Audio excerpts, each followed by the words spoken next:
함께 묵상 기도하심으로 3월 22일 수요예배를 하나님께 드리겠습니다.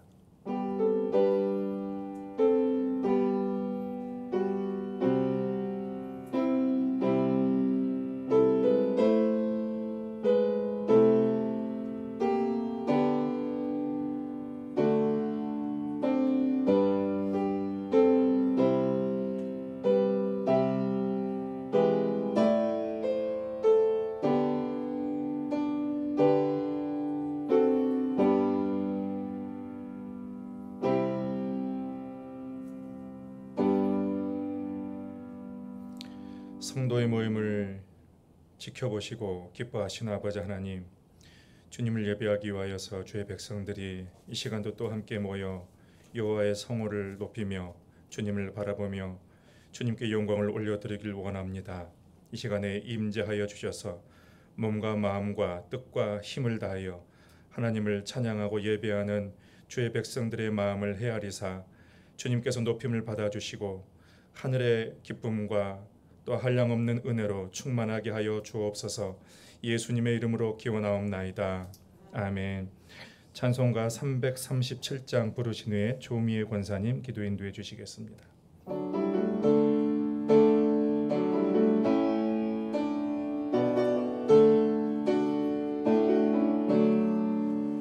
내 모든 시험 무거운 짐을 주 예수 앞에 아뢰며 근심에 쌓인 날 돌아보사 내 근심 모두 맡으시네.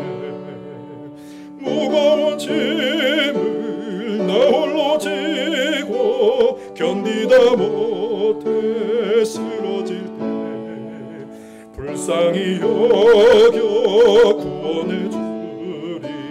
은혜의 주님 오직 예수. 내 모든 괴로움 닥치는 환난 주 예수 앞에 아뢰이며 주께서 친히 날 구해 주사 넓으신 사랑 베푸시네.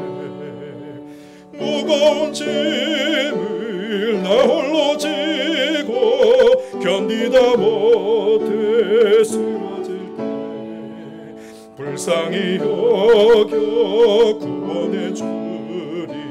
은혜의 주님 오직 예수.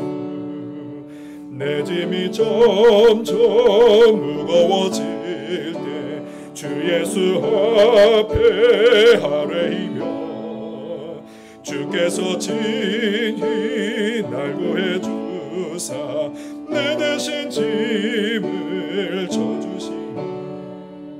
무거운 짐을 나 홀로 지고 견디다 못해 쓰러질 때 불쌍히 여겨 구원해 주리. 은혜의 주님 오직 예수. 마음의 시험 무서운 죄를 주 예수 앞에 아뢰이면 예수는 나의 능력이 되사 세상을 이길 힘 주시네. 무거운 짐을 나 홀로 지고 견디다 못해 쓰러질 때 불쌍히 여겨 구원해 주리. 은혜의 주님 오직 예수.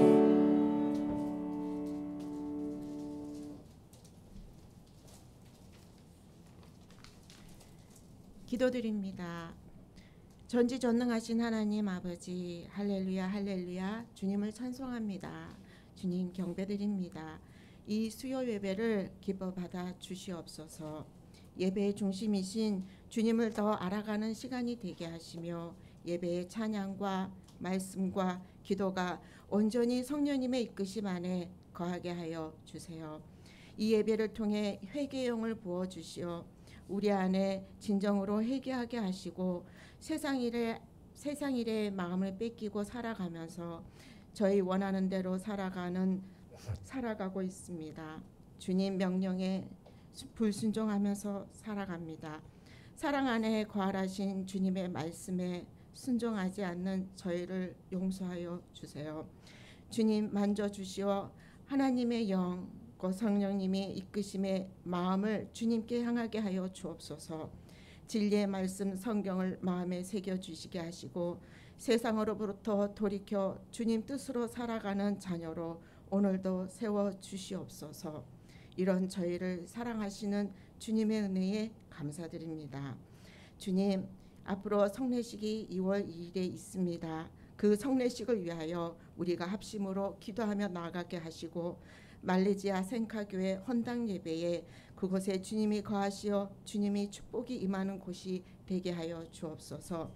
제27기 동신아기학교가 개학하였습니다. 시작과 끝을 온전히 성령님의 이끄심으로 은혜를 더하여 주시옵소서. 세계 위정자들에게 하나님의 지혜와 능력을 부어주사 하나님의 보시기에 옳은 위정자로 세워주시길 간구드립니다. 이 세상에 일어나는 자연재해, 힘들고 고난이 있는 그곳에 구호 물품들이 필요한 곳에 잘 전달될 수 있게 하여 주시옵소서. 주님, 사순절 기간입니다. 하나님의 아들 독생자 예수님이 이 땅에 오신 것이 저희를 위해 행하신 십자가의 사건을 마음에 새겨 오늘도 감사함으로 살아가게 하여 주옵소서. 이 예배 주님만이 홀로 영광 되시며 찬양하며 감사드립니다. 이 모든 기도 구주 예수님의 이름으로 기도드립니다.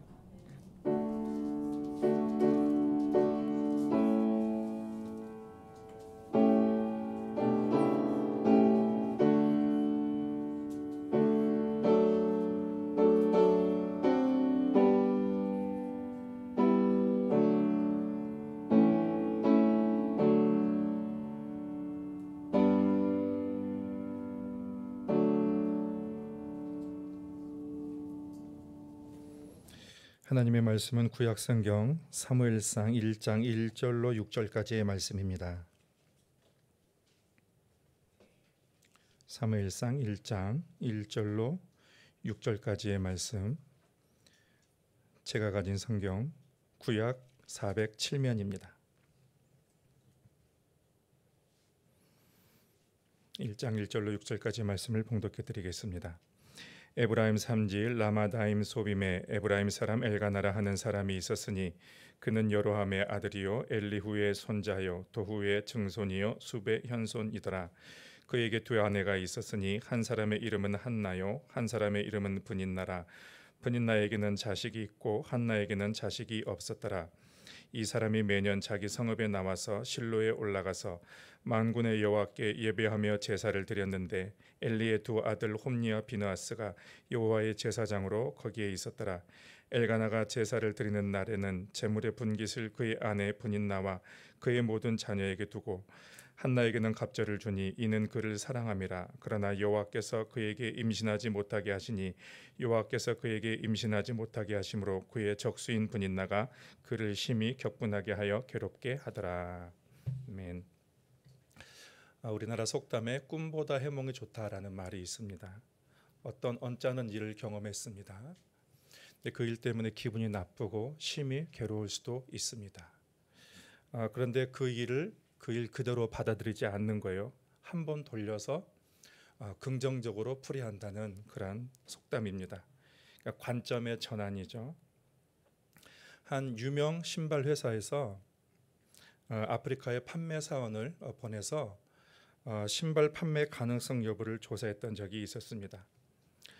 처음으로 파견된 판매 사원이 가보니 아프리카에는 사람들이 전혀 신발을 신지 않는 것이었고 또 신발의 매장도 없었습니다. 그래서 즉시 본사에 연락을 했습니다. 구두 판매 취소 요망.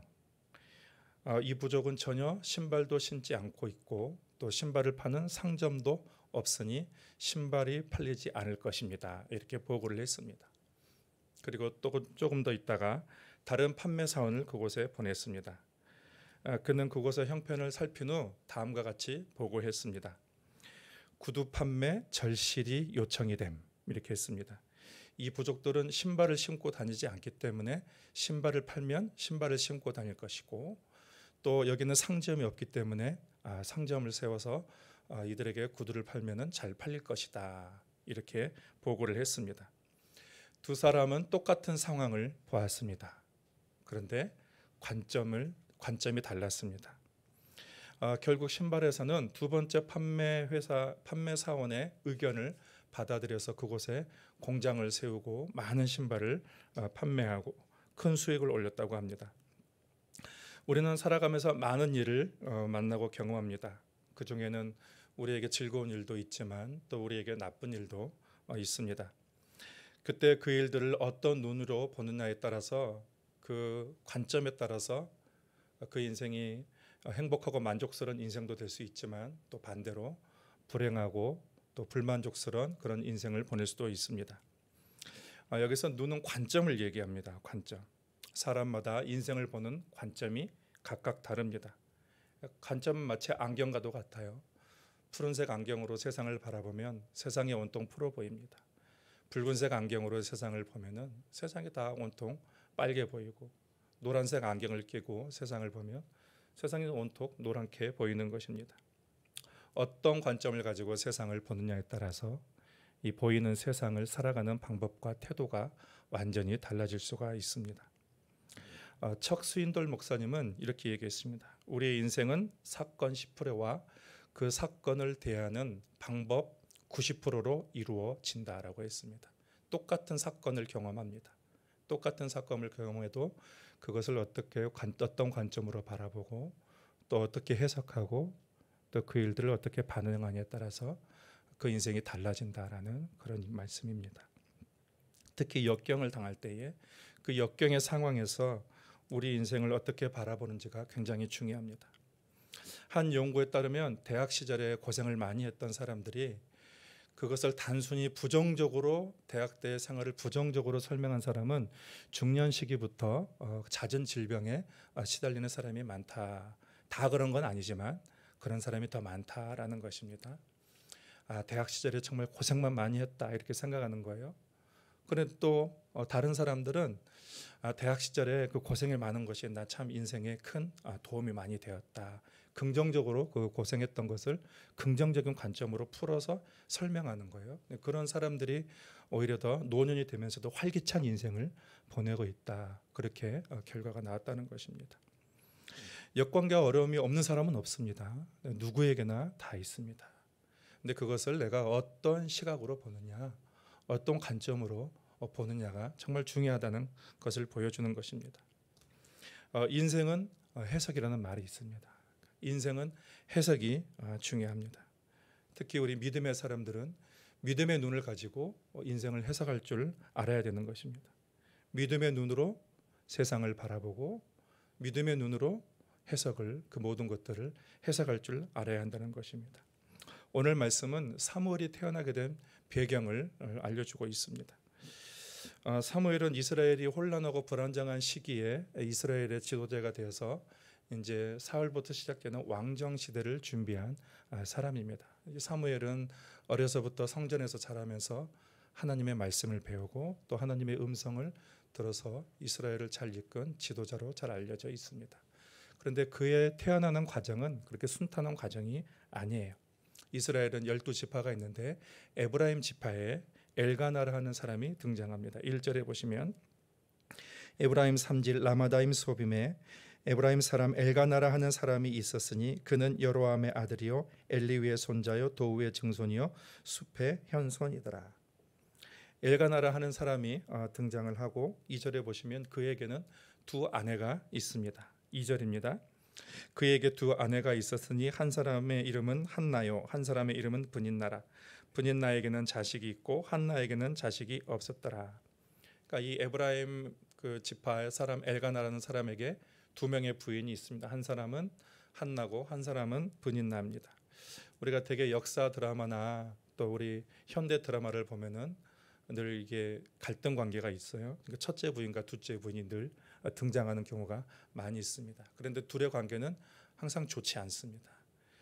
보통 대개 첫째 부인이 피해자고 둘째 부인이 가해자로 나타난 경우가 많이 있어요. TV에서 방영하는 드라마들은 좀 극단적인 얘기긴 하지만 현실을 반영하는 내용들이 있습니다. 오늘 말씀에도 첫째 부인이 한나하고 둘째 부인 분인나가 있는데 이 둘의 사이가 평화롭지 않고 갈등 관계에 있습니다. 그러니까 좋지 않은 그런 문제 가운데 있습니다. 왜 이런 일들이 발생하게 되었는가? 그의 남편 때문입니다. 한 명의 부인만 두었으면 되는데 이 두 명의 부인을 둔 것이 문제가 된 것입니다. 첫째 부인인 한나는 임신하지 못해서 아기를 갖지 못했습니다. 당시에 여인이 아기를 갖지 못한다는 것은 개인적으로 굉장히 수치스러운 일이었습니다. 사람들의 인식사에는 하나님께 저주를 받았다 이렇게 사람들이 그런 인식사에 그 사회적인 분위기가 그랬습니다. 그러니까 한나 스스로도 굉장히 남편에게 미안한 마음도 가졌을 것이고 그리고 스스로도 늘 자괴감이 있었을 것이고 또 수치스러운 죄책감을 가지고 있었을 것입니다.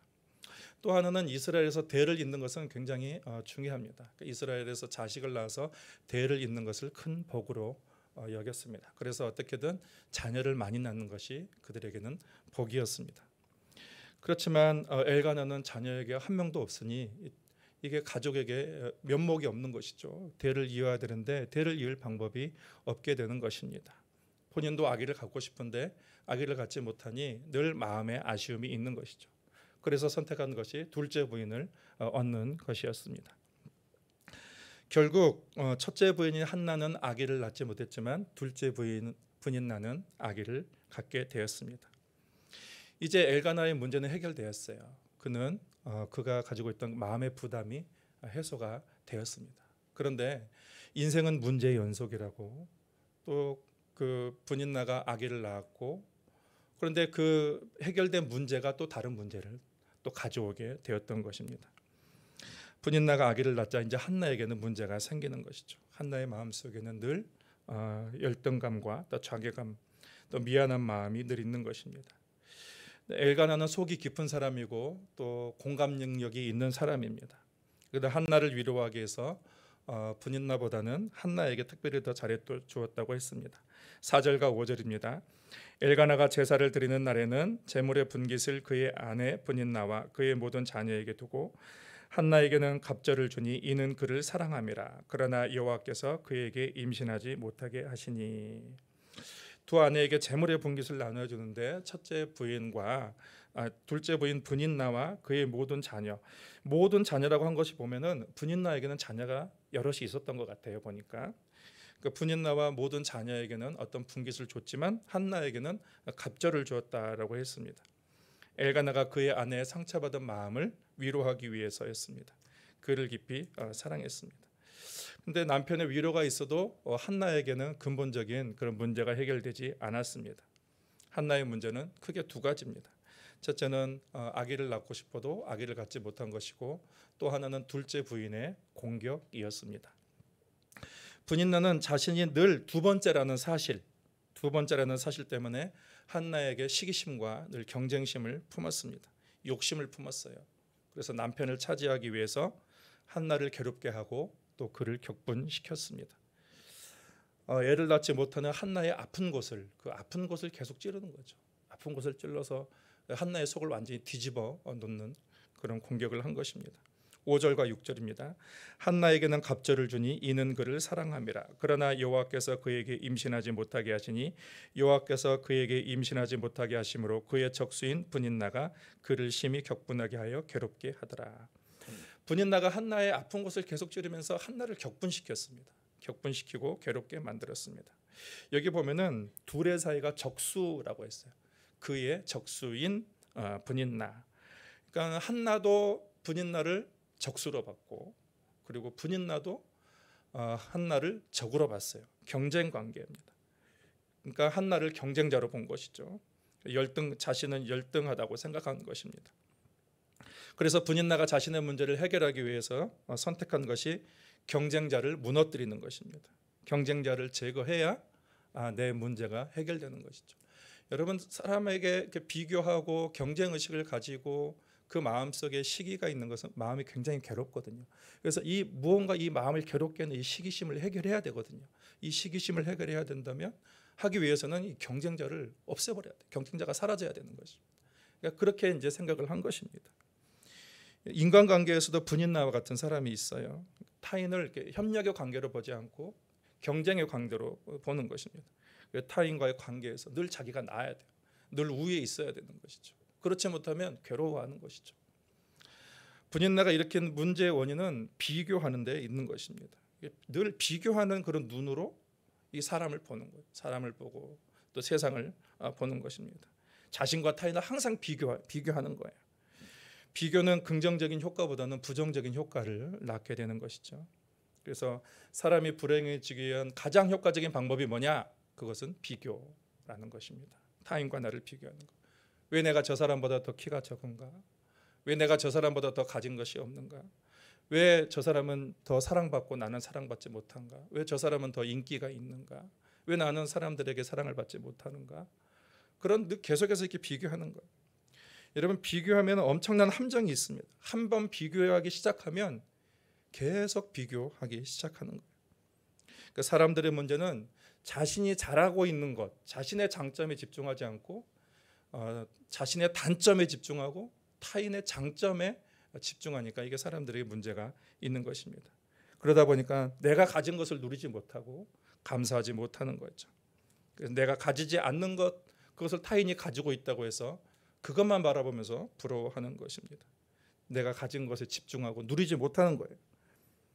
다른 사람과 비교하는 순간 내 삶은 불행해질 수밖에 없는 것입니다. 만약에 비교하는 상대가 없어졌다고 생각해 봅시다. 그러면 그 문제가 해결됐을까요? 아니에요. 본인의 그 바라보는 그 시각을 바꾸지 않는 한 한 가지 문제가 해결되면 똑같이 또 다른 사람하고 또 다시 또 본인과 비교하게 되는 것입니다. 비교 의식을 버리지 않는 한 문제가 해결되지 않게 되는 거예요. 여러분, 분인나에게 주어진 것이 얼마나 많습니까? 분인나는 아이가 있잖아요. 더구나 아이가 한 명뿐만 아니라 많이 있잖아요. 한나는 아기를 갖고 싶어도 갖지 못하잖아요. 근데 본인에게는 그렇게 많은 아기가 있음에도 불구하고 만족하지 못하고 더 다른 것에 욕심을 부리고 있는 것입니다. 한나가 가지고 싶어도 가지지 못한 것을 가지고 있으면서도 가지고 있는 거 다 뺏으려고, 본인이 다 뺏어버리려고 그렇게 생각하고 있는 거예요. 그래야 이게 본진의 그 결핍이 충족되고 채워진다고 생각하는 것입니다. 여러분, 그런 마음이 얼마나 불행하겠습니까? 분인나의 문제의 원인은 한나에게 있는 것이 아니에요. 자신에게 있는 것이죠. 자기에게 있는 것입니다. 자신에게 있는 장점을 보는 눈이 없어요. 가지지 못한 것에만 늘 집중하는 것입니다. 여러분, 행복이라는 것은 내게 주신 것에 감사하고 그것을 누리는데 행복이 있는 것입니다. 타인과 자신을 이렇게 비교하면서 보지 마세요. 자꾸 비교하면서 볼 필요가 없습니다. 하나님은 여러분에게 주신 장점이 다 각자 있습니다. 타인의 장점이 나의 단점이 될 수도 있고 반대로 나의 단점이 타인의 장점이 될 수도 있는 것입니다. 장점만, 좋은 점만 가지고 있는 사람이 세상에 어디 있습니까? 한 사람도 존재하지 않습니다. 하나님이 내게 주신 것에 감사하고 타인과 비교할 필요가 없습니다. 하나님의 마음을 아프게 하는 것이죠. 비교가 얼마나 나쁜 결과를 가져오냐면 이 사람을 사랑하지 못해요. 사람을 그 경쟁의 대상으로 보는 거, 사랑의 대상으로 봐야 되는데 이 경쟁의 대상으로 자꾸 보게 되는 거예요. 그러면 저 사람이 무너져야 내가 행복하다 그렇게 보는 것이죠. 상대가 제가 되면 문제가 해결된다고 생각합니다. 그렇지만 여러분, 내가 누군가에게 상처 주고 누군가를 공격하면 그런 것은 반드시 나에게 부메랑으로 돌아옵니다. 그것이 인생의 원리예요. 한 농부가 염소와 나귀를 기르고 있었습니다. 주인은 무거운 짐을 묵묵히 나르는 나귀를 굉장히 사랑했습니다. 그런데 염소가 그것을 못마땅하게 여겼어요. 나귀를 제거해 버려야겠다. 주인의 사랑을 독차지 않는 나귀를 제거해 버려야겠다. 나귀에게 가서 얘기했습니다. 야야, 너만 주인이 일 시키니까 얼마나 힘드냐, 얼마나 이게 참 억울하냐. 내가 꾀를 알려줄게. 그러면서 귓속말로 너 그 물가를 건널 때마다 픽픽 쓰러져라. 그러면 주인이 약한 줄 알고 얘가 어딘가 문제가 있는 줄 알고 더 이상 일을 시키지 않을 것이다. 그렇게 꾀를 내서 나귀에게 속삭였습니다. 그래서 나귀는 미련한지 이 염소가 말하는 대로 이 물가를 가다가 픽픽 쓰러졌습니다. 이 건강했던 나귀가 갑자기 픽픽 쓰러지자 이 농부가 이게 깜짝 놀란 거예요. 그래서 의사를 불러가지고 의사를 찾아왔습니다. 아니 얘가 갑자기 쓰러진다. 튼튼했는데 일 잘했는데 갑자기 쓰러진다고. 그때 의사가 염소의 간을 먹이면 건강해질 것입니다 라고 얘기했습니다. 그래서 주인은 즉시 염소를 잡아서 나귀를 치료했다는 이야기입니다. 여러분, 시기심과 질투는 부메랑과 같은 거예요. 희생자는 항상 내 자신입니다. 시기심이 나고 질투가 난다고 해서 상대방에게 해를 끼치면 여러분, 하나님이 다 보고 계시는 거예요. 우리는 하나님을 두려워하고 늘 하나님 앞에서 그런 것을 생각을 해야 되는 거예요. 그러니까 우리는 이 시기심과 질투가 우리를 괴롭게 한다면 무엇을 버려야 돼요? 비교의식을 버리는 거죠. 그리고 내 안에 주어진 것을 장점을 보는 거죠. 하나님이 주신 것을 보게 되는 것이죠. 그러면서 상대방을 볼 때도, 상대방을 바라볼 때도 경쟁 대상이 아니라 사랑의 대상이에요. 협력의 대상으로 보는 거예요. 내가 이런 단점을 가지고 있는데 저 사람이 나의 단점을 보완해 줄 수 있겠구나. 내가 이런 장점을 가지고 있는데 저 사람이 이런 단점을 내가 보완해 줄 수 있겠구나. 그러니까 서로 사랑의 그런 관계로 보는 거죠. 협력의 관계로 볼 때에 보다 아름다운 관계를 우리가 맺어갈 수 있게 되는 것입니다. 자, 그렇다면 한나의 태도를 한번 살펴보겠습니다. 한나는 그의 문제를 어떻게 해결했는가? 한나가 브닛나를 공격했다는 말이 성경에는 나오지 않습니다. 한나에게 부러운 마음이 없었겠습니까? 한나에게 비교감이 없었겠습니까? 질투하는 마음이 없었겠습니까? 시기하는 마음이 없었겠습니까? 적수라고 했잖아요. 적수, 적이라고 했어요. 적이라고. 한나의 괴로움의 원인은 두 가지였습니다. 첫째는 본인이 아기를 낳지 못한 그 수치심을 가지고 있는 것이고, 또 하나는 그의 적수인 브닛나가 자신은 공격하지 않는데 계속해서 본인을 공격하는 거, 무너뜨리려고 공격해 오는데 있습니다. 아기를 갖지 못한 원인이 어쩔 수가 없는 거죠. 그렇지만 브닛나의 공격은 없어도 되는 문제입니다. 브닛나의 비교의식 때문에 한나가 괴로운 것입니다. 여러분, 그렇습니다. 우리가 비교의식이 옆에 있으면 그 당사자가 얼마나 힘들고 괴로운지 몰라요. 시기하고 질투하고 보이는 곳에서 보이지 않는 곳에서 자꾸 모함하고 거짓말로 그 사람을 안 좋은 소문을 퍼뜨리고, 그 비교하고 그런 열등감에 빠져 있는 사람 곁에 있으면 그 사람이 참 괴롭습니다. 어려움이 있습니다. 그러니까 제발 내 비교의식 때문에 다른 사람에게 상처 주지 말아야 되는 것이죠. 혹시 여러분 곁에 여러분을 시기하고 질투하는 사람이 있다면 그 현상을 보지 말고 그 사람의 내면을 봐야 되는 거예요. 저 사람이 여전히 비교의식 가운데 있구나. 자신에게 주어진, 나도 저 사람이 가지지 못한 장점, 단점이 있는데 저 사람이 가진 장점을 나도 가지지 않았는데, 이렇게 근데 저 사람은 늘 자신에게 없는 것만 바라보면서 이게 비교하면서 나를 바라보는구나. 그렇게 이해를 할 필요가 있습니다. 당하는 당사자도 괴롭지만 그 안에 시기심을 품고 있는 그 사람도 괴로운 것입니다. 피차간에 괴로운 거예요. 피차간에 어려운 것입니다. 어떻게 해야 될까요? 모르겠어요. 근데 한나는 자신을 공격하는 브닛나를 되갚았다라는 그런 말이 성경에 기록되어 있지 않습니다. 자신이 가지고 있는 문제를 어떻게 했는가?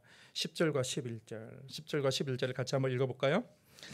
한나가 마음이 괴로워서 여호와께 기도하고 통곡하며 서원하여 이르되, 만군의 여호와여, 만일 주의 여종의 고통을 돌보시고 나를 기억하사 주의 여종을 잊지 아니하시고 주의 여종에게 아들을 주시면 내가 그의 평생에 그를 여호와께 드리고 삭도를 그의 머리에 대지 아니하겠나이다. 그는 문제를 다른 시각으로 봤습니다. 사람에게 화풀이 하지 않았어요. 사람을 원수를 갚지 않았습니다. 한나는 자신의 문제를 기도 제목으로 봤던 것입니다. 그래서 하나님께 기도하는데 어떻게 기도하냐면 아주 솔직하게 기도합니다. 이렇게 막 말을 포장하고 교양 있게 말을 하지 않고 정말 솔직하게 자기 마음속에 있는 그런 원통함에 대해서 하나님께 솔직하게 진실하게 체면을 차리지 않았습니다. 하나님, 나 정말 괴롭습니다. 하나님, 나 정말 너무 힘듭니다. 이게 아기를 낳지 못해서 사람들의 시선이 너무도 부끄럽고 내 스스로도 너무 자괴감 때문에 괴롭습니다. 하나님, 저 브닛나가 계속해서 나를 격분시키고 나를 괴롭게 하는데 어떻게 해야 됩니까? 하나님 좀 도와주십시오. 있는 그대로 하나님께 솔직하게 하나님께 구한 것입니다. 여러분, 하나님 앞에 우리가 체면을 차릴 필요 없어요. 우리 있는 그대로 솔직하게 하나님께 구하면 됩니다. 하나님은 우리의 마음을 다 받아주시는 분이시에요. 아버지 같은 분이십니다. 우리의 상담자가 되시는 분이십니다. 그런데 한나가 하나님께 나아가려고 하는데 방해꾼이 등장합니다. 그 방해꾼은 공교롭게도 대제사장입니다. 엘리입니다. 13절에 보면 한나가 속으로 말하며 입술만 움직이고 음성은 들리지 아니하므로 엘리는 그가 취한 줄로 생각한지라. 한나가 너무 괴로워서 이 말이 안 나오고 입술만 움직이고 있는데 이 대제사장이라는 사람이 술 취했다, 그렇게 보는 거예요. 한나를 더 괴롭게 만드는 것입니다. 영적인 분별력이 없어도 그렇게 분별력이 없을까? 한나의 마음에 고통과 아픔은 보지 못하고 겉으로 보이는 대로만 본인이 판단하면서 함부로 여인에게 함부로 막 보이는 대로 이야기를 하는 거예요. 술 취했다. 한나를 2번 죽이는 행동이 있죠. 제사장이라는 사람이 그녀의 괴로움은 헤아려주지 못할 망정 오히려 괴로움에 괴로움을 더하고 있으니 불평과 원망을 쏟아부어도 시원치 않을 상황입니다. 제가 만약 한나라면 당신이 제사장이야? 그렇게 할 거예요. 아니, 그 여인의 원통함은 보지도 못하고 당신이 그렇게 함부로 술 취했다고 그렇게 나에게 얘기할 수 있어? 저 같으면 그랬을 거예요. 기분 나빠서 욕 막 퍼부고 성전 나가버리고 그랬을 것입니다. 그런데 그녀는 공격하지 않아요. 대제사장을 공격하지 않습니다. 오히려 차분하게 자신의 상황에 대해서 설명하는 거예요. 불의한 제사장, 불쌍한 사람의 심정도 몰라주는 정말로 제사장 같지도 않은 그런 제사장이지만 그것 때문에 욕을 퍼붓거나 성전을 박차고 나가버리거나 뭐 기도를 포기하거나 하지 않아요. 자신의 있는 환경, 내가 너무 분통하고 억울하여서 지금 하나님께 기도하고 있는, 차분하게 제사장에게 설명을 하는 거예요. 사람에게 화풀이하지 않아요. 하나님에게 나아갑니다. 정말 위대한 성품의 소유자죠. 이후 상황은 새롭게 전개되었습니다. 하나님은 한나의 기도를 들어주셨습니다. 예기치 못한 방법으로 들어주셨습니다. 영적으로 무딜 대로 무딘 대제사장을 통해서, 한나를 힘들게 했던 대제사장을 통해서 오히려 한나의 기도를 들어주셨습니다. 17절에 보면 엘리가 대답하여 이르되 평안히 가라. 이스라엘의 하나님이 내가 기도하여 구한 것을 허락하시기를 원하노라 하니. 한나는 경건하지 않은 종교인, 경건하지 않은 그런 종교인의 기도도 무시하지 않았어요. 엘리 제사장이 그녀의 기도를 들어주시기를 원한다며 축복했습니다. 그러자 그녀의 마음에 근심이 사라졌다고 했습니다. 18절에 보면 이르되 당신의 여종이 당신께 은혜 입기를 원하나이다 하고 가서 먹고 얼굴에 다시는 근심빛이 없더라. 그러니까 근심이 사라졌다는 것은 대제사장의 그 축복을 신뢰한 거죠. 신뢰하고 믿음으로 받아들였다는 거예요. 상황은 여전히 달라지지 않았어요. 자신에게 당장 자녀가 생긴 것도 아닙니다. 그렇게 시도했어도 실패의 연속이에요. 사람들이 기도를 포기하는 이유가 뭐예요? 기도해도 응답이 되지 않는 그런 실패감 때문에 기도를 포기하는 경우가 많이 있어요. 뭐 기도해도 또 안 들어주시겠지라는 그런 패배감, 그런 낙심. 그러니까 한나는 끝까지 포기하지 않아요. 포기하지 않는 기도를 하고 있는 것입니다. 여러분, 믿음은 말씀을 믿는 것이지 보는 상황을 믿는 것이 아닙니다. 약속을 믿는 것이지 환경의 가능성을 보고 믿는 것이 아니에요. 하나님이면 뭐든지 할 수 있고 나에게 가장 좋은 것을 주시는 하나님이다. 그것을 믿는 것이 믿음입니다. 그리고 이제 자신의 집에 돌아가서 남편과 동침을 하며 여호와께서 그녀를 돌보아 주셨다고 기록하고 있습니다. 20절입니다. 한나가 임신하고 때가 이르매 아들을 낳아 사무엘이라 이름하였으니 이는 내가 여호와께 그를 구하였다 함이더라. 하나님께서 그에게 자녀를 주셨고 그리고 그는 이스라엘의 위대한 지도자가 되었습니다. 여러분, 만약에 본문의 상황과 한번 반대로 가정해 볼까요? 한나에게 자녀가 있다라면 어떻게 했을까요? 한나에게 분인나라는 존재가 없었다면 한나는 어떻게 했을까요? 그렇게 간절하게 하나님을 찾았을까요? 절박한 심정으로 하나님을 불렀을까요? 아마도 그렇지 않았을 것입니다. 그 문제가 있었기 때문에 하나님을 찾는 강력한 동기가 되었습니다. 그래서 그 문제 때문에 하나님을 찾게 되었고 하나님과 더 가까워졌고 하나님의 능력을 경험할 수 있게 되었던 것입니다. 여러분, 문제는 하나님께 나아갈 수 있는 그런 기회가 되는 것입니다. 그래서 사람들은 고난이 하나님의 감추어진 축복이다 그렇게 이야기를 합니다.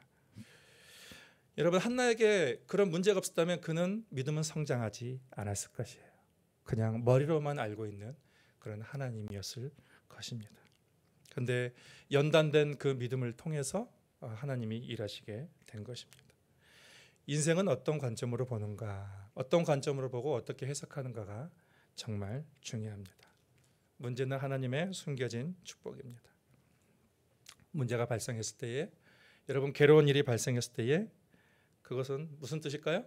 내게 나오라 라는 하나님의 뜻입니다. 그렇게 해석을 해야 되는 것입니다. 우리의 인생의 모든 문제를 하나님께 가지고 나오라는 하나님의 말씀입니다. 그래서 우리는 그런 것을 통해서 하나님과 더욱 가까워질 수가 있습니다.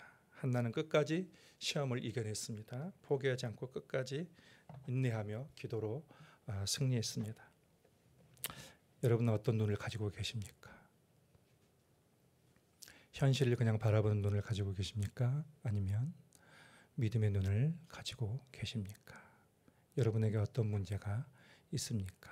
그것을 하나님의 눈으로, 믿음의 눈으로 볼 수 있는 그런 지혜가 있기를 바랍니다. 우리는 항상 안경을 쓰되 믿음의 안경을 늘 끼고 그런 모든 문제를 가지고 하나님께 나아가고 하나님의 능력을 경험하는 우리 모두가 될 수 있기를 바랍니다. 하나님 아버지, 우리에게 믿음의 눈을 허락하여 주시옵소서. 환경은 참으로 우리를 시험 들게 하고 또 우리를 절망스럽게 말고 우리를 낙심하게 만들지만 믿음의 눈을 가진 사람은 그 문제를 기도의 제목으로 삼습니다. 주님, 우리 성도들에게 믿음의 눈을 갖게 하여 주셔서 우리가 어떤 문제를 있든 간에 하나님께 가지고 나갈 때에 그것을 통해서 우리의 믿음이 성장하게 해주시고 살아계신 하나님을 만나게 하여 주시고 하나님의 능력을 경험하는 그런 복된 기회로 삼는 그런 지혜가 있도록 주님께서 우리 성도들에게 주의 성령으로 충만하게 하여 주옵소서. 예수님의 이름으로 기도하옵나이다. 아멘. 찬송가 545장 부르시겠습니다.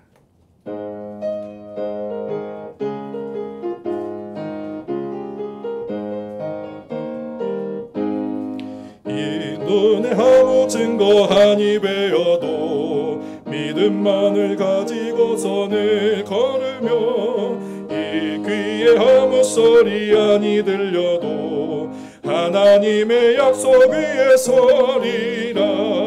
걸어가세 믿음 위에 서서 나가세 의심 버리고 걸어가세 믿음 위에 서서 눈과 귀에 아무 증거 없어도 이 눈이 보기에는 어떠하든지 이미 얻은 증거대로 늘 믿으며 이 맘에 의심 없이 살아갈 때에 우리 소원 주 안에서 이루리. 걸어가세 믿음 위에 서서 나가세 의심 버리고 걸어가세 믿음 위에 서서 눈과 귀에 아무 증거 없어도 주님의 거룩함을 두고 맹세하. 주 하나님 아버지는 참 이쁘다. 그 귀한 모든 약속 믿는 자에게 능치 못할 무슨 일이 있을까. 걸어가세 믿음 위에 서서 나가세 의심 버리고 걸어가세 믿음 위에 서서 눈과 귀에 아무 증거 없어도. 주기도문으로 예배를 마치겠습니다. 하늘에 계신 우리 아버지 이름을 거룩하게 하시며 아버지의 나라가 오게 하시며 아버지의 뜻이 하늘에서와 같이 땅에서도 이루어지게 하소서. 오늘 우리에게 일용할 양식을 주시고 우리가 우리에게 잘못한 사람을 용서하여 준 것 같이 우리 죄를 용서하여 주시고 우리를 시험에 빠지지 않게 하시고 악에서 구하소서. 나라와 권능과 영광이 영원히 아버지의 것입니다. 아멘.